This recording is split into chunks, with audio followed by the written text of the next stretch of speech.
ቅድስት ድንግል ማርያም እኔን ከእግዚአብሔር ጋር ታማልደኛለች ብዬ አምናለሁ። እኔ ምክንያት ብለበለኝ አንዳንድ ጊዜ ዝም ብዬ እንደማይ ማሳሰብ ሳስበው ስላልተማርኩ ነው የምነግርህ። ከሄ እንደው ከእናቴ ጋር ብጣላ ወይ ከአባቴ ጋር ብጣላ እናቴ እባክሽ እማዬ ከአባቴ ጋር አስታርቂኝ እኮ የምልበት ገጠመኝ አለ። አየው እንደው ይሄን ያመጣው ማን ነው? ይሄን ልባችን ውስጥ ያስገባው ይሄ የመታረቅ የመስማማት የፍቅርን እግዚአብሔር ያስገባው። ልክ እንደዛ ሁሉ እመብርሃን ኢየሱስ ክርስቶስን ከወለደች በእግዚአብሔር ፍቃድ ያለምንም በወለድ እሷ ከሰው ሁሉ ከሴቶች ሁሉ የተለየች ስለሆነች ቢያንስ ከኔ ከኃጢአተኛው ተረዳኝ ከኔ ወይ ደግሞ ከሌላ ሰው የተሻለ ለማቅረብ አላት ብዬ አስባለሁ። እኔ ሳልማር ቆይ ያዘኝ።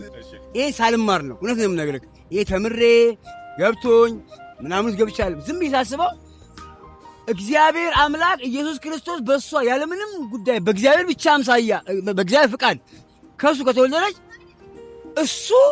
እሷ የሚላትን ነገር ትሰማለች፣ ይሰማል።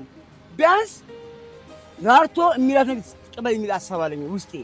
ስለዚህ ነው እና ይሄን ነገር መልካም ከአባት ጋር ብትጣላ እናት መካከል ገብተው ሊያስታርቁ ይችላሉ አይደለ?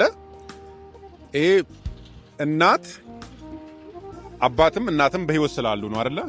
እናትና አባት መነጋገር ይችላሉ። እናት ከአባት ጋር ማውራት ትችላለች።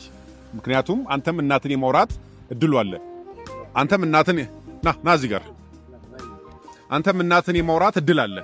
ምክንያቱም በህይወት ስላሉ ማለት ነው። ስለዚህ እናት ግን አሁን በህይወት አሉ እንደው ሻለች። እናት ግን በህይወት ባትኖር ከአባት ጋር አንተ ብትጣላ እናት መታ ከአባት ጋር ማስታረቅ አይችሉም አይደለ? ምክንያቱም ስለሞቱ ስለተለዩ ማለት ነው። በስጋ ስለተለዩ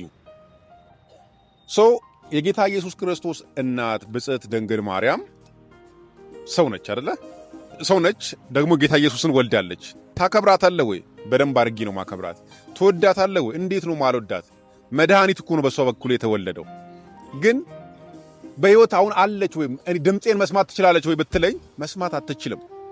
በሁሉ ስፍራ የሚገኝ ሁሉን ነገር የሚያውቅ በጊዜ በቦታ በሁኔታ የማይወሰን እግዚአብሔር ብቻ ነው። እግዚአብሔር ከባህሪው መካከል ያካፈለናል፣ በፍጹም ደግሞ ያላካፈለም። ገብቷል? እግዚአብሔር ሁሉን ቻይነቱን ለሰው ልጅ ያላካፈለም፣ በሁሉ ቦታ መገኘትን ለሰው ልጅ ያላካፈለም። ካላካፈላችሁ ነገሮች አንዱ ይሄኛውን ነው። በሁሉ ስፍራውን ለምሳሌ አንተ ኢትዮጵያ ነው እኛ ያለ ነው። ሌላ ሰው አውስትራሊያ ያለ ሰው አሜሪካ ያለ ሰው ማርያምን ቢያናግራት ማአማልጂ ምናምን ብላት የት ሆና ነው የምትሰማው? በሁሉ ስፍራ አለች ማለት ነው። በሁሉ ስፍራ የሚገኘው እግዚአብሔር ብቻ አይደል? ስለዚህ በሁሉ ስፍራ የሚገኘው እግዚአብሔር ብቻ ከሆነ ላንተ ኢትዮጵያ ሆነ እያማለደች አውስትራሊያ ወይ አሜሪካ ያለው ሰው ቢጠይቅ ምን ታደርጋለች? ትሰማለች? መስማት ትችላለች? ለዚህ መልስ እንግዲህ አሁን ምን አለ መሰለህ፣ ይሄ እንግዲህ በእውነት ነው የምነግርህ። እንግዲህ አሁን ይሄ መልስ ለመመለስ ከባድ ነው። አሁን ያቀስቀምክልኝ ጥያቄ ለመመለስ በጣም ይከብዳል።